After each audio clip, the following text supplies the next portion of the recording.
All right. So thank you for tuning into the TEGNA networking session with Southern New Hampshire University Career Services. We're very excited to have Stephen Adams here, who's a talent acquisition partner, also referred to as a recruiter from TEGNA, and very much looking forward to everything you're going to be able to share with us today about your organization. So thank you so much for being here.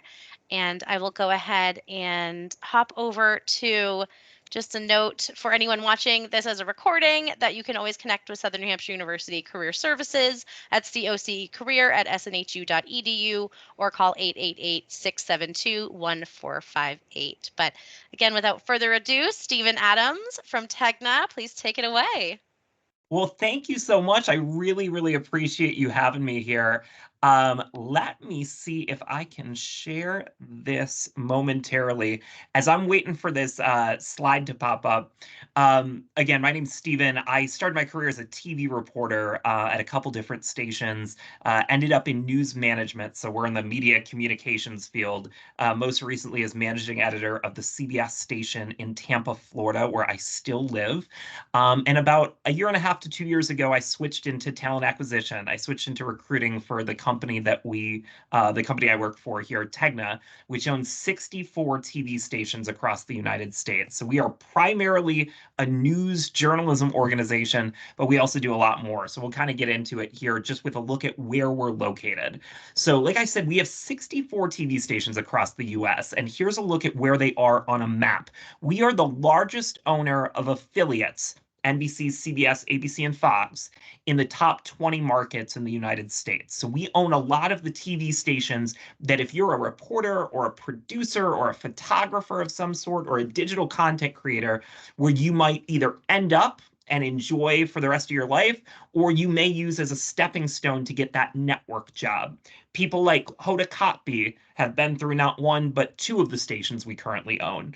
She was in one of our Iowa stations and then was in New Orleans with us. Blaine Alexander, Jay O'Brien on Good Morning America. A lot of these people who are at a network level right now have come through one of our larger market stations. As you're looking there, you'll see we go all the way up to Seattle, to Maine, San Diego, Tampa, Atlanta, Dallas, et cetera, Charlotte, we were just talking about a second ago. So we're all over the map. In addition to those local TV stations that we own, we also own some national brands. If you're into entertainment, we own an entertainment talk show called Daily Blast Live, which is nationally syndicated. We also own a sports podcasting network called Locked On Sports. We have 209 sports podcasts, and we really focus on hyper local sports podcasting with your favorite team. Mine happens to be the Buffalo Bills. There's a whole podcast just dedicated to the Bills every single day. We own a true crime network. I know that's pretty popular this day and age. We also have a fact-checking brand called Verify, which has a big presence on Snapchat and TikTok. We own Vault Studios, which is another podcasting network. And again, we kind of have our hands in a little bit of everything with some of these multicast networks like Quest. When it comes to TEGNA, I'd say we really have kind of three differentiators that make our company unique. The first is the quality of the journalism. The second is how we do innovation. And the third is our people. So let's start with the journalism to begin with. Last year, we took home 10 national Murrows. That is more than any other media company. One of those was for large market station overall excellence, which we earned for the second year in a row. In addition to those national Murrows, we also took home 84 regional Murrows. That is second place only to ourselves the year before when we took home 96. We took home a Peabody last year, two DuPont Columbias, and a slew of Emmys. One of the things that we really, really do is tell stories that change laws, and we'll get into that in a second. But I know long form content's really popular, especially when I talk to young media and content creators right now. And they're often interested in kind of the longer form streaming type content. We do a lot of that as part of our organization. And one of those things we do is we produce a lot of documentaries. So this past year, our Denver station actually earned a National Murrow for their documentary that chronicled the Marshall Fire, which was Colorado's most destructive natural disaster in history. So we do a lot of these type of things through our TV stations, right? We already have the skills for daily news content. And so expanding that into streaming platforms and expanding into longer form is just kind of the natural extension of what we do. One of the most iconic people inside our organization is this guy right here. His name is Boyd Hoopert. He is our national storytelling coach. Now, Boyd is a 149-time Emmy Award winning journalist and just took home the Lifetime Achievement Award from RTDNA. And 3 days a week, he serves as a reporter at the NBC station we own in Minneapolis, Minnesota. But the other 2 days a week, he flies around the country like me. But instead of doing what I do and talking to colleges, he teaches our journalists how to be better journalists, and teaches them storytelling techniques. So we're really focused on like growth and figuring out ways to just tell content in new and unique ways. So that leads kind of right into a conversation about innovation. You know, both my parents, I'm sitting in Rochester, New York at the moment, in my childhood home, and both my parents worked for Kodak.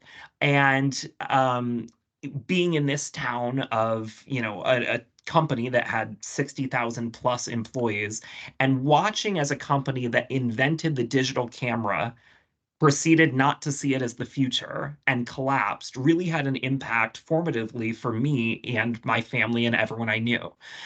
So as a result of that, one of my kind of beacons in life was to never be inside an organization that couldn't see around corners, that couldn't see the future, that wasn't always trying to experiment with the next thing. And I think we as a company here at Tegna really live in that space. And I'll give you an example of how that looks for us. So a couple times a year, we actually get a cross section of our company together to do these things called innovation summits. And what we do is we basically bring a bunch of people, producers, photographers, editors, reporters, and we fly them to DC where our company is based. We put them up in a really fancy hotel and we have an open bar. And for 4 days, they come up with the next great idea. And at the end of it, I might say, hey, Dana, I really loved your idea. And here's a bunch of money. Go back to your station and try and make that thing happen. In the years we've been doing this, we've piloted 86 different projects. 23 of them have gotten the green light and are now full-time things we do in the company. That fact-checking brand I showed you a second ago, Verify, is a result of one of these summits. It now has 22 full-time employees attached to it, and all because somebody created the idea at one of these sessions. So you could literally go to one of these and create your own future job for yourself and for all your friends. And we've just found a lot of success in operating and ideating that way. We also really want to live by our mission statement, which is to serve the greater good of our communities. And so a lot of our innovation kind of lives in that space, right? So this is our DC station really has been a leader in environmental causes. They have this thing called Eco 9, which is their eco-friendly, first of its kind hybrid live truck, which was part of a mission to eventually kind of get our whole fleet to go green. We see a day where our news vehicles on the road are really all environmentally friendly. And this was kind of like the first step within the last few years, was making sure that our live trucks were starting to just be a little bit gentler on the environment and kind of set the pace. We are everywhere. I know a lot of companies are going to tell you they're digital first right now. We live this. We have 24/7 streaming networks for all of our stations, and they're fully programmable. So instead of just when you go to our streaming app on Fire TV or Roku or Apple, instead of just getting a recap of the last newscast, we are creating original content 24/7 for streaming. So you are able to go in there and watch episodic content, watch documentaries that you're not seeing on TV. And that's really been important to us. Our videos on these platforms are viewed more than 150 million times each month, across our platforms. So we're creating content here, we're creating content for TikTok, Snapchat, everything in between, and living in that spaces. And the two brains who really are responsible for a lot of that strategy are right here. The man on the left right there is Adam Ostro. He's our chief digital officer. And then the woman on the right is Joni Vasiliadis. She's our vice president of digital. Adam is an innovator in the digital space. That's literally him doing a TED talk. He was at Mashable for a decade before he was here. So he was their chief strategy officer over there. And, when we were looking to hire people, we really want to bring in outside minds in addition to those we grow internally. So Joni was somebody who grew within the company, and we merge her ideas with someone we bring in from the outside, because we think, the more ideas that are in a room, often the better the final result is going to be. So Adam's background's Mashable. Joni is in her early 30s now. And I say that because just a few years ago, she was named to Forbes's 30 Under 30 as one of the most influential minds in all of media. So those are the people we have at the top of our digital structure, which is why, we really kind of lead in the digital space, because we have people who are actively focused on it and are really kind of experts in their field. So that leads into a conversation about people. I think it goes without saying for most companies right now that people have to be the priority, right? Retention is a key focus. I just got off a call today with one of the bigwigs in our company that was solely focused on retention. And I think we generally do a pretty good job at that. And part of the reason for that is how seriously we bake it into the DNA of who we are. So I want to hit on a few different things: the culture of this company, growth opportunities, benefits, and then safety. So let's talk about the culture of this company first. So I'll just hit on one example for each. We have an inclusive journalism program. We really think it's important that our stations reflect the communities they serve, right? Both in terms of the talent you're seeing on camera, but also the individuals who are being interviewed for this story. We can't always be going into one neighborhood and doing crime stories in the same neighborhood every time, right? We have to make sure that we are telling all sorts of stories, representing a cross section of our community, and really being relevant to our actual audience. So part of how we do that is running an inclusive journalism program, which includes annual trainings for all our journalists. So, diversity, equity, and inclusion trainings for everybody who touches content in this company, in addition to work groups at all of our stations that are involved in the decision-making process, right? So these groups are not leaders, necessarily. They're individuals from all levels of the organization, right? So, you could have started last month, but want to be part of one of our work groups and get to join that and be involved in how we spend money, be involved in decisions around content, all sorts of things, and really having a voice in our room. I think the last piece of our inclusive journalism program that's really unique to TEGNA, because I know other companies have work groups, is that we do audits. So we actually pay an outside company every year to come in and audit all of our content. And they do both a qualitative and a quantitative analysis. So they're looking at, are we playing into stereotypes? Are we playing into tropes? Are the individuals we interviewed in this story reflective of the community in which our television station exists, right? All of that stuff. And our news directors and management teams are held accountable to that standard. So we really believe that it's hard to judge yourself. So we bring in an outside company to do that for us and work with us to up level the quality of our storytelling. So I'm going to hit on one example for each, right? So the second example under people is on growth. So let's talk about growth. This is one of my favorite things to showcase. I co-run a program called our Producer in Residence program. And this is a program designed to create the next great content creators. And we actually don't care if those individuals want to pursue digital content or if they want to pursue broadcast. We train them for both. It's a 2-year accelerated learning program that you can think of as like grad school for producing. So we train you on both in those first 6 months. And then from there, you kind of get to choose your own journey. So if you find a love for digital producing, for instance, the rest of your program is geared around that. Our goal is to promote you out of the program. Most of those promotions happen within 6 to 14 months. So very rarely do people get to the end of that 2-year contract without a promotion. In terms of where the people who have been through this program end up, we are now in our 6th year of it. We have more than 120 people in the company who are grads of this program who are currently producing content for us. Some of the people who have been through this have gone on to network jobs. One of them I was just talking to the other day is based in Manhattan now.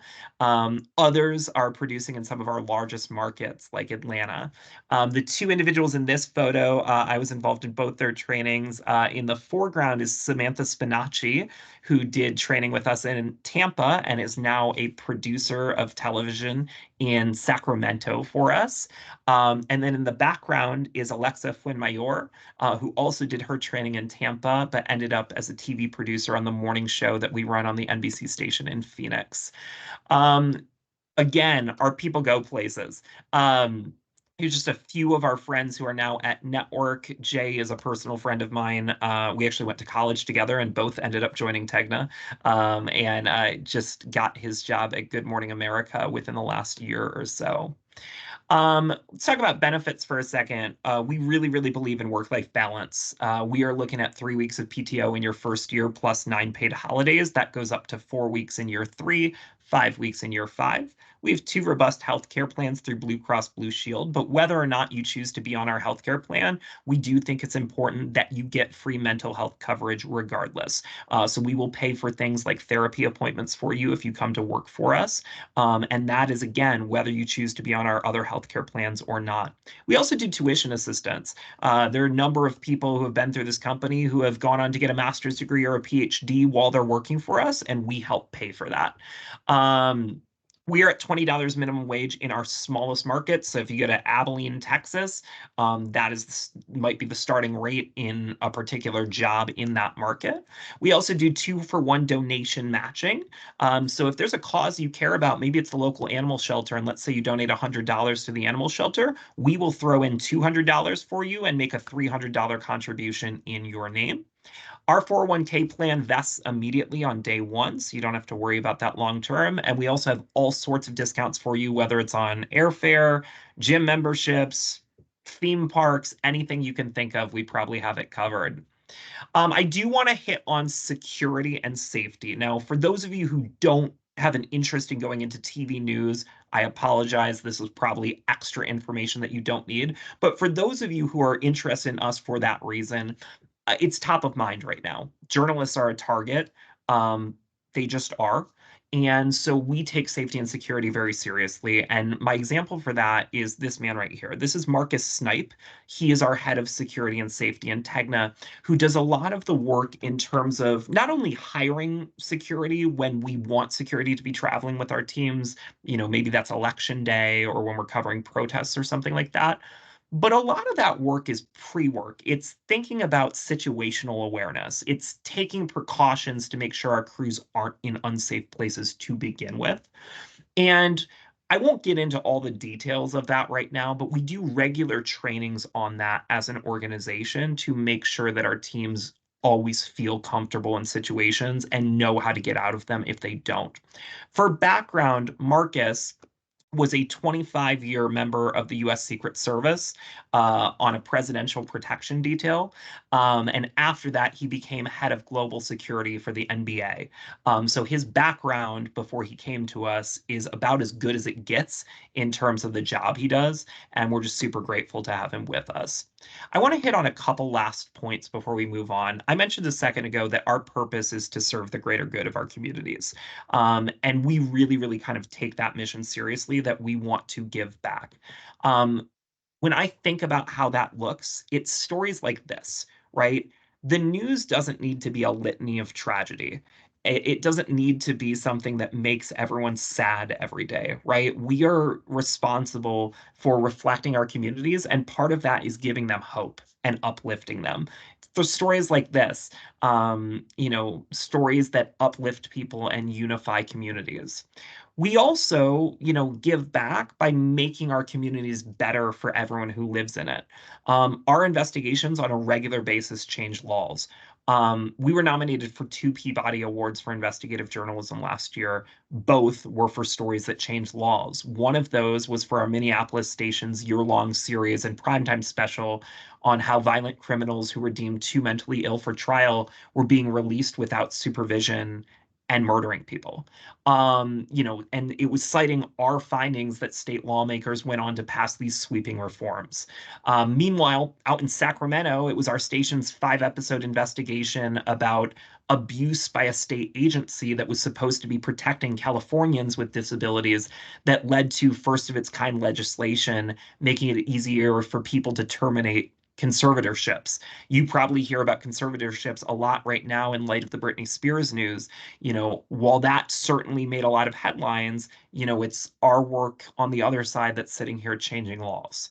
Um, we are a philanthropic organization in addition to a journalism organization. So last year, the TEGNA Foundation, which is a wing of ours, offered 380 grants, mostly supporting local nonprofits that help the most disadvantaged people in our communities. So this was our Houston station giving one of those grants. Meanwhile, our local stations also march to the beat of their own drum and do their own thing. I don't know if you have ever heard of micro giving campaigns, but our Denver station really got heavily involved with these and conceptually was like, what if we could get every viewer to give $1 or two to help a local charity in our area? Through doing this year alone, our Denver station raised $11 million for nonprofit organizations in Colorado through micro donations. So you really can scale things, and those donations helped with everything from emergency relief to food insecurity. So we really, really, truly believe in giving back and being an organization that serves the greater good. If you are interested in learning more about us, feel free to scan that QR code. I'll keep it up on the screen for a moment. Leads to about a 30-second little survey where you can punch in your information and get it seen by our recruiting team. I am going to turn it over. Well, actually, we'll end this video so that we can save this online for anyone who wants to see it. And I think we might have had a few people join while I was talking, so I would love to get to know you and chat with anyone here. And I will unshare my screen to do that.